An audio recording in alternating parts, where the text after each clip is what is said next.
Hanya dengan sebatang api besar, dia berhasil membuat tempat perlindungan darurat untuk menghindari angin dan salju. Tidak hanya ada ruang istirahat yang nyaman, tapi juga ada perapian besar yang terus menyala, membuat gua itu selalu hangat seperti musim semi. Lauka yang sudah berusia 38 tahun tidak memiliki ikatan keluarga.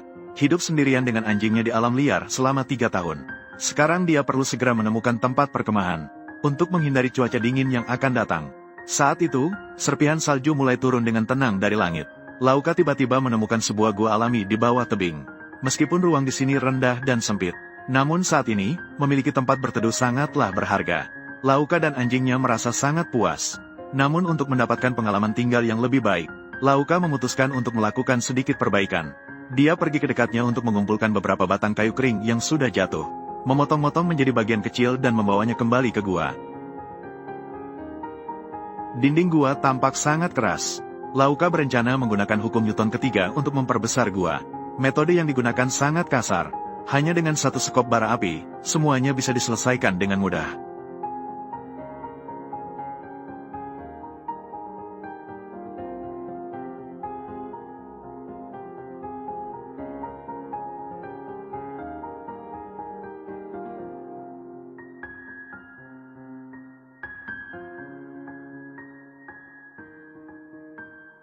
Berdasarkan prinsip pemuaian dan penyusutan karena panas, batu kapur yang keras di dalam gua dipanggang oleh suhu tinggi api yang menyala, akan cepat mengembang, dan setelah itu perlahan-lahan mendingin. Permukaan batu akan muncul banyak retakan, sehingga secara alami mengeras. Batu-batu yang jatuh ini juga tidak boleh terbuang. Pas sekali untuk digunakan sebagai pembangunan dinding luar tempat perlindungan. Ditambah dengan penggunaan tanah liat-liar, dapat membuat dinding yang ditumpuk menjadi lebih kuat. Melihat setengah dari dinding luar sudah selesai, Lauka dengan cepat membersihkan batu-batu yang sudah longgar akibat dipanggang suhu tinggi. Meskipun sudah longgar, tetapi belum jatuh. Jika langsung tinggal, setengah halaman batu bisa jatuh. Itu pasti akan membuat semua orang sekampung ikut celaka.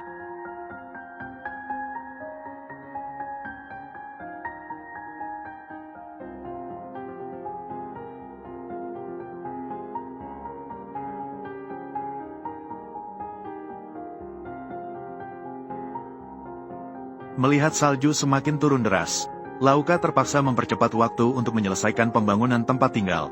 Setelah cepat membersihkan batu-batu kecil di dalam gua, suhu di luar sudah turun sangat rendah, memberikan dirinya 2 lapis pakaian tipis. Pergi ke dekat untuk mengumpulkan beberapa kayu bakar yang tampaknya tahan lama. Kembali dan mengisi seluruh gua. Sekali lihat sudah tahu Lauka akan bermain api lagi. Semua ini adalah cara yang paling dikuasai Lauka. Begitulah setelah berulang kali dibakar terus-menerus. Ruang gua semakin besar. Bersihkan batu-batu kecil yang jatuh di dalam gua. Tinggalkan batu-batu yang bisa digunakan untuk membangun. Periksa lagi untuk menghilangkan potensi bahaya. Sampai batu kapur terakhir yang longgar dikeluarkan, Lauka melanjutkan untuk menyempurnakan pembangunan tempat perlindungan. Seiring dengan semakin tingginya tumpukan batu, terlihat bahwa Lauka memanfaatkan sudut antara dinding batu dan gua. Ia berhasil menyusun perapian raksasa dengan sempurna. Cukup menyalakan api di perapian. Saat di luar bersalju dan dingin, membuat gua tetap hangat seperti musim semi, dan bisa menikmati sate yang lezat.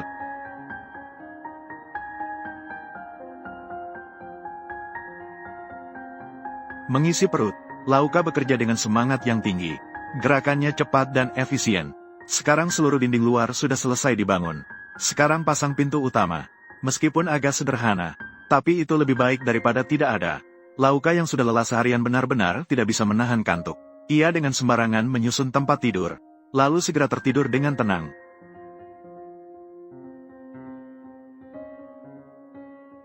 Tempat perlindungan yang beratnya ratusan ton dan penuh rasa aman ini, ternyata dibangun dari banyak batu. Ruang yang luas dengan perapian raksasa yang mewah hangat seperti musim semi. Meskipun di luar suhu di bawah 0 belasan derajat, itu masih bisa membuat satu orang dan satu anjing merasa nyaman seperti di rumah. Stabil seperti anjing tua, tempat perlindungan sebelumnya terbakar habis menjadi abu. Lauka yang takut diserang oleh makhluk kecil yang menggemaskan, terpaksa mencari tempat tinggal lain. Dia yang berpengalaman di alam liar, hanya dengan sekali lihat, dia langsung tertarik pada tanah kosong ini. Hutan batu yang berantakan di dekatnya. Satu tangan satu pekerjaan, material bangunan yang berserakan di mana-mana, membuat hati pembangunnya yang penuh semangat, segera memasuki keadaan siap. Setelah mengukur jarak dan merencanakan kontur fondasi dengan tali, dia pun mulai menggali fondasi. Tanah di sini sangat lembut, membuat Lauka merasa sangat mudah untuk bekerja. Namun, memindahkan batu-batu besar ini sangat sulit.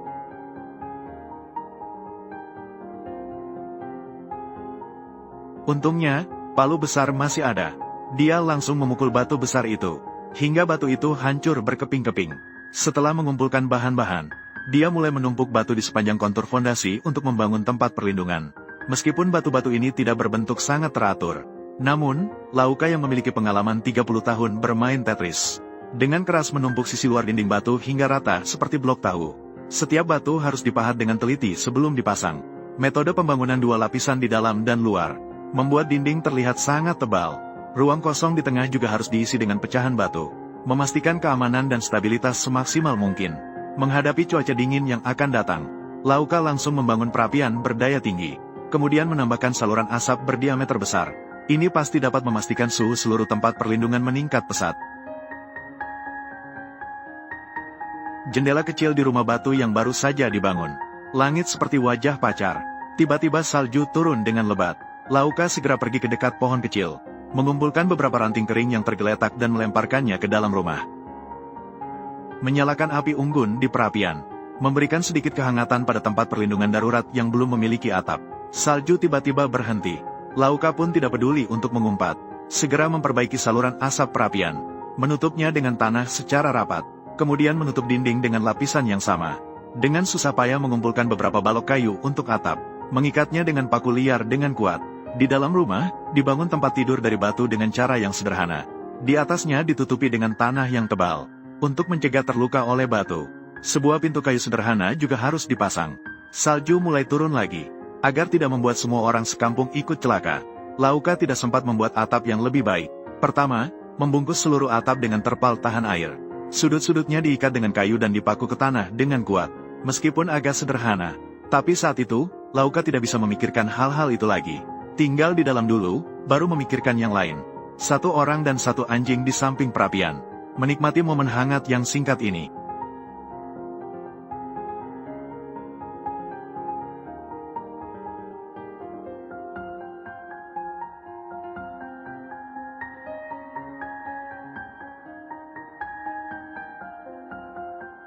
Sebuah api besar menciptakan tempat perlindungan yang sempurna. Di dalamnya tidak hanya ada dipan penghangat khas timur laut Tiongkok. Terdapat oven tanah liat yang terintegrasi. Bagian luar tetap bergaya dekorasi batu dan kayu sepenuhnya. Belum lagi, ia juga melakukan pemancingan di lubang es di permukaan sungai, mewujudkan kebebasan memanggang ikan. Kehidupan sehari-hari terasa sangat menyenangkan. Pemuda ini berasal dari Ukraina yang dilanda perang. Untuk menghindari kekacauan perang di kota, Ivan datang ke pegunungan dalam dengan suhu di bawah 0 derajat. Melintasi hutan yang dipenuhi dengan pohon-pohon tumbang, dia menemukan sebuah tempat perlindungan yang sudah ditinggalkan. Ivan sangat puas dengan lingkungan di sini. Dia segera memutuskan untuk beristirahat di sini, meletakkan ranselnya dan mengeluarkan alat tulis yang telah menemaninya selama bertahun-tahun. Pergi mencari-cari di sekitar.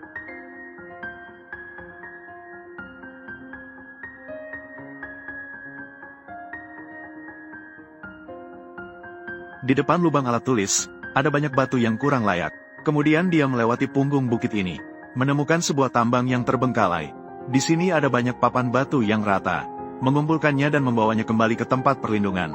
Ini akan menjadi bahan terbaik untuk membangun tempat perlindungan. Kemudian Ivan pergi ke dekatnya untuk menggali tanah kuning. Anda mungkin bertanya mengapa tidak menggali di sebelah gua. Dia tidak bilang, saya juga tidak tahu.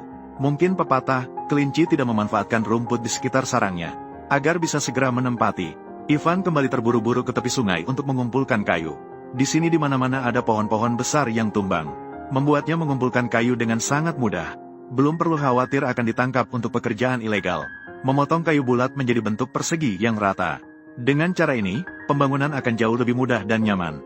Selanjutnya hanya perlu melakukan langkah yang sama, terus-menerus menyalin dan menempel. Hanya butuh 2,5 ton waktu. Ivan mendapatkan banyak bahan bangunan. Segera setelah itu, dia pergi mengumpulkan beberapa jerami kering, menumpuknya di seluruh gua. Setelah dinyalakan, biarkan saja terbakar. Api yang berkobar melompat-lompat liar di dalam gua.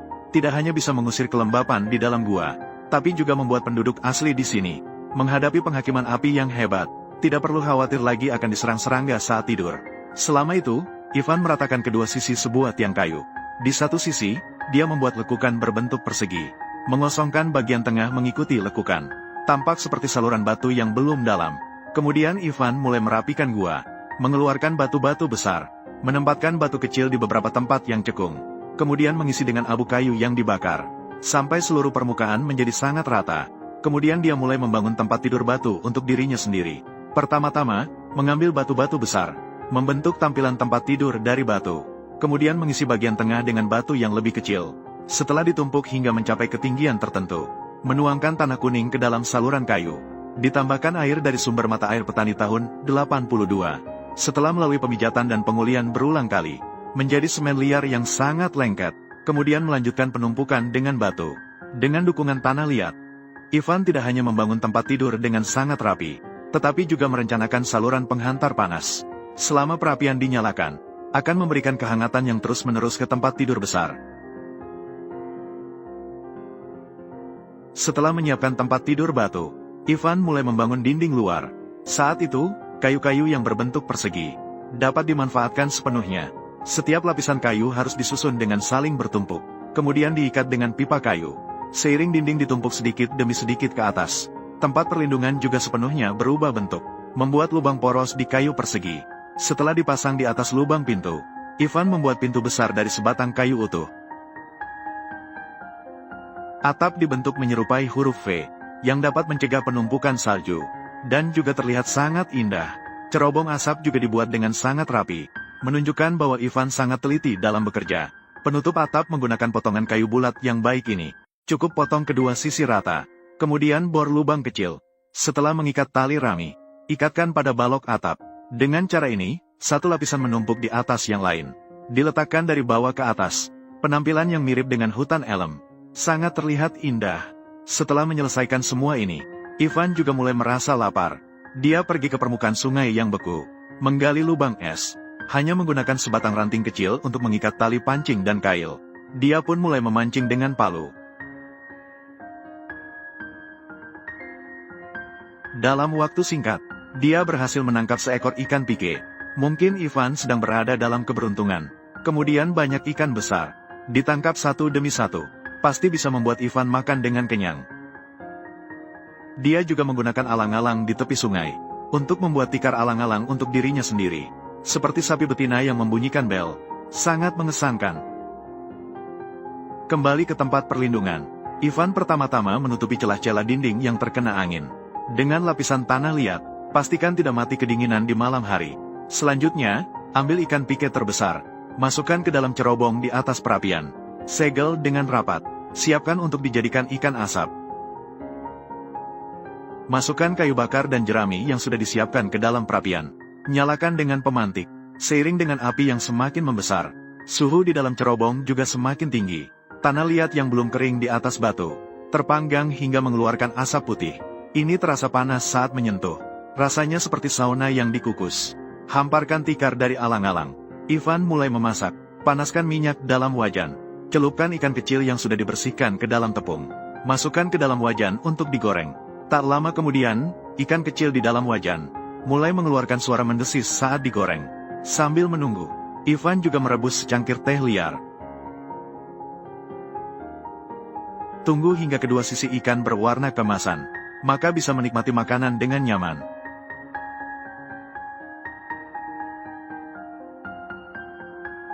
Setelah kenyang dan puas, Ivan memulai hibernasi pertamanya tahun ini.